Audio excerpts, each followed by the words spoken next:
हमजा और अलीजा दफ्तर जा रहे होते हैं कि अचानक पुलिस आकर सिकंदर को सबके सामने गिरफ्तार कर लेती है।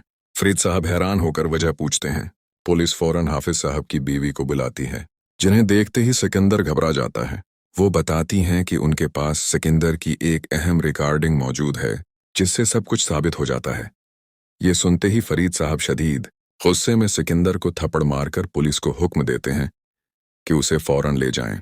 पुलिस सिकंदर को ले जाती है तो उसी वक्त नम्रा सबके सामने बता देती है कि अलीजा खुद सीढ़ियों से नहीं गिरी थी, बल्कि अरमान ने उसे धक्का दिया था। फरीद साहब गुस्से में अरमान को थप्पड़ मार देते हैं, जबकि हमजा और अलीजा दोनों इस पर बहुत नाराज होते हैं। अलीजा की हालत बिगड़ने पर उसे फौरी तौर पर इमरजेंसी में ले जाया जाता है। कुछ देर बाद पुलिस एक बार फिर आती है और अरमान को गिरफ्तार कर लेती है। हमजा वजह पूछता है तो पुलिस अमीर को बुला लेती है। अमीर एतराफ़ करता है कि कंपनी में आग उसने अरमान के कहने पर लगाई थी। ये सुनकर हमजा की आंखों में आंसू आ जाते हैं, मगर वो अरमान को माफ़ नहीं करता।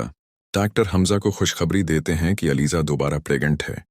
जैसे ही वो ये सुनता है, उसे पुलिस की कॉल आती है कि सिकंदर ने थाने में खुदकुशी की कोशिश की है। हमजा फौरन पहुंचकर उसे अस्पताल ले जाता है। बाद में सिकंदर को खून की ज़रूरत पड़ती है और अलीजा अपना ब्लड डोनेट कर देती है। इलाज के बाद सिकंदर होश में आता है और शर्मिंदगी से कहता है कि वो अनवशा से की गई अपनी गलती पर पछता रहा है। वो दरख्वास्त करता है कि उसे उसकी कब्र पर ले जाया जाए ताकि माफ़ी मांग सके। हमजा और अलीजा इजाज़त लेकर उसे कब्रिस्तान ले जाते हैं। सिकंदर रोते हुए माफ़ी मांगता है, मगर अचानक उसे चक्कर आते हैं और उसकी याददाश्त चली जाती है। वो बेरब्त हालत में पागलों जैसा रवैया अख्तियार कर लेता है। डॉक्टर उसे जहनी इलाज के लिए पुलिस के पागल खाने मुंतकिल कर देते हैं। जब अरीशा को ये खबर मिलती है तो वो अलीजा से माफ़ी मांगती है और मानती है कि सिकंदर ने अनुषा के साथ बहुत बुरा किया था। कुछ वक्त बाद फरीद साहब ऐलान करते हैं कि सिकंदर की कंपनी अब हमजा के नाम कर दी गई है, जिससे सब खुश होते हैं। एक दिन हमजा घर आता है तो देखता है कि अलीजा बेहोश पड़ी है। वो फौरन उसे अस्पताल ले जाता है, जहां डॉक्टर बताते हैं कि बच्चे की पैदाइश का वक्त आ गया है।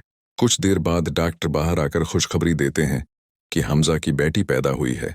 हमजा अपनी बेटी को गोद में लेता है तो अलीजा मोहब्बत से कहती है कि आज वो बहुत खुश है। वो चाहती है कि बेटी का नाम अनुषा रखा जाए, जिस पर हमजा भी मुस्कुराकर हामी भर लेता है।